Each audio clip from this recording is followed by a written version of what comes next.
Hello everyone, welcome to my channel Karnataka kitchen. ನಾನು ಸೌಂದರ್ಯ.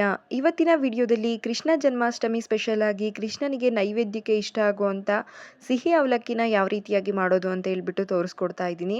ತುಂಬ simple ಪ್ರೊಸೀಜರಲ್ಲಿ ಹಾಗೆ ಟೇಸ್ಟಿಯಾಗಿ ಕೂಡ ಇರುತ್ತೆ. ಒಂದ್ಸಲ ಈ ವಿಧಾನದಲ್ಲಿ ಟ್ರೈ ಮಾಡಿ. ಹಾಗಿದ್ರೆ ಹೇಗೆ ಮಾಡೋದು ಅಂತ ನೋಡೋದಾದರೆ ಮೊದಲಿಗೆ ಇಲ್ಲಿ ಒಂದು ಮಿಕ್ಸಿಂಗ್ ಬೌಲ್ಗೆ 1 ಕಪ್ ಆಗುವಷ್ಟು ಅವಲಕ್ಕಿನ ತಗೊಂಡಿದ್ದೀನಿ. ಇದಕ್ಕೆ ನೀರನ್ನು ಸೇರಿಸ್ಬಿಟ್ಟು ನಾವು ವಾಶ್ ಮಾಡ್ಕೊಳ್ಬೇಕಾಗತ್ತೆ. ಇದು ಬಂದ್ಬಿಟ್ಟು ಉಪ್ಪಿಟ್ಟಿಗೆ ಬಳಸುವಂಥ ಗಟ್ಟಿ ಅವಲಕ್ಕಿ. ನಂತರ ಇದಕ್ಕೆ ನೀರನ್ನು ಸೇರಿಸಿ ಒಂದು 3ರಿಂದ 4 ಸಲ ಚೆನ್ನಾಗಿ ವಾಶ್ ಮಾಡ್ಕೊಳ್ಬೇಕು. ಅವಲಕ್ಕಿಲಿ ಜಾಸ್ತಿ ಗಲೀಜಿರುತ್ತೆ, ಹಾಗಾಗಿ ಚೆನ್ನಾಗಿ ಒಂದ್ಸಲ 2-3 ಸಲ ವಾಶ್ ಮಾಡ್ಕೊಳ್ಳಿ. ವಾಶ್ ಮಾಡಿದ್ದು ತಗೊಳ್ಬೇಕಿದ್ರೆ ನಾವು ಸ್ವಲ್ಪನೂ ನೀರಿರಬಾರ್ದು, ಆ ರೀತಿ ತಗೊಳ್ಬೇಕಾಗತ್ತೆ. ನಂತರ ಇದಕ್ಕೆ 1 ಟೇಬಲ್ ಸ್ಪೂನ್ ಆಗುವಷ್ಟು ನೀರನ್ನು ಸ್ವಲ್ಪ ಚಿಮುಕಿಸ್ಬಿಟ್ಟು ಒಂದು ಪ್ಲೇಟ್ನ ಕ್ಲೋಸ್ ಮಾಡಿ ಇಡಬೇಕಾಗತ್ತೆ. ನೆಕ್ಸ್ಟು ಈ ಅವಲಕ್ಕಿ ಚೆನ್ನಾಗಿ ನೆನೆಯೋ ಅಷ್ಟರಲ್ಲಿ ನಾವಿಲ್ಲಿ ಪಾಕನ ರೆಡಿ ಮಾಡ್ಕೊಳ್ಬೇಕು. ಬೆಲ್ಲ ಕರಗಿಸ್ಕೊಳ್ಬೇಕು. ಬೇರೆ ಒಂದು ಪಾತ್ರೆಗೆ ಒಂದು ಅರ್ಧ ಕಪ್ ಆಗುವಷ್ಟು ಬೆಲ್ಲ ಹಾಗೆ ಅರ್ಧ ಕಪ್ ಆಗುವಷ್ಟು ನೀರನ್ನು ಸೇರಿಸ್ಕೊಳ್ತಾ ಇದ್ದೀನಿ. 1 ಕಪ್ ಆಗುವಷ್ಟು ಅವಲಕ್ಕಿಗೆ ನಮಗೆ ಅರ್ಧ ಕಪ್ ಆಗುವಷ್ಟು ಬೆಲ್ಲ ಸಾಕಾಗುತ್ತೆ. ಸಿಹಿ ಜಾಸ್ತಿ ಇಷ್ಟಪಡೋರು ಸ್ವಲ್ಪ ಜಾಸ್ತಿ ತಗೊಳ್ಳಿ, ಇಲ್ಲಾಂದರೆ ಸಿಹಿಯಾದ ಇಷ್ಟು ಸಾಕಾಗುತ್ತೆ. ನಂತರ ಇಲ್ಲಿ ಬೆಲ್ಲ ಚೆನ್ನಾಗಿ ಕರಗಿದೆ ಅಲ್ವಾ, ಈ ಕರಗಿರೋ ಅಂಥ ನೀರನ್ನು ಒಂದ್ಸಲ ಶೋಧಿಸ್ಕೊಳ್ಬೇಕಾಗತ್ತೆ. ಬೆಲ್ಲದಲ್ಲಿ ಗಲೀಜಿಲ್ಲ ಅಂದರೆ ನೀವು ಡೈರೆಕ್ಟಾಗಿ ಮಾಡ್ಕೊಳ್ಳಿ. ಗಲೀಜಿತ್ತು ಅಂತ ಅಂದರೆ ಒಂದ್ಸಲ ಶೋಧಿಸ್ಕೊಬಿಟ್ಟು 1-2 ಕುದಿ ಬರಲಿಕ್ಕೆ ಬಿಡೋಣ. ಇದೇನು ಪಾಕ ಬರೋದು ಬೇಡ, ಜಸ್ಟ್ ಬೆಲ್ಲ ಕರಗಿ 1-2 ಕುದಿ ಬಂದರೆ ಸಾಕು. ಈ ಟೈಮಿಂಗ್ಸಲ್ಲಿ ನಮಗೆ ಅವಲಕ್ಕಿ ಕೂಡ ಚೆನ್ನಾಗಿ ನೆಂದಿರುತ್ತೆ, ಸಾಫ್ಟಾಗಿ ನೋಡ್ತಾ ಇರ್ಬೋದು ನೀವು.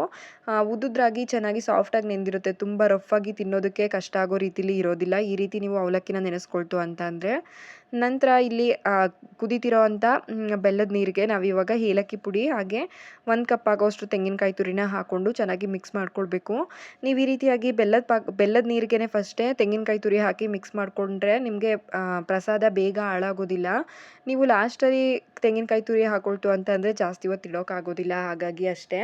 ನೋಡ್ತಾ ಇದ್ರಲ್ಲ, ಬೆಲ್ಲದ ನೀರಲ್ಲಿ ಕಾಯಿನ 1 ನಿಮಿಷ ಕುದಿಸ್ಕೊಂಡಿದ್ದಾದಮೇಲೆ ಇದಕ್ಕೆ ಇವಾಗ ನಾವು ಅವಲಕ್ಕಿನ ಸೇರಿಸ್ಕೊಳ್ಬೇಕಾಗುತ್ತೆ. ಅವಲಕ್ಕಿ ಸೇರಿಸಿ ಒಂದ್ಸಲ ಚೆನ್ನಾಗಿ ಮಿಕ್ಸ್ ಮಾಡ್ಕೊಳ್ಳೋಣ.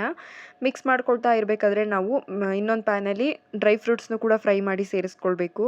ನಾನಿಲ್ಲಿ ಗೋಡಂಬಿ ಹಾಗೆ ದ್ರಾಕ್ಷಿನ ತುಪ್ಪದಲ್ಲಿ ಹುರಿದ್ಬಿಟ್ಟು ಸೇರಿಸ್ಕೊಳ್ತಾ ಇದ್ದೀನಿ. ತುಪ್ಪ ಸಮೇತ ಹಾಕೊಳ್ಳೋಣ.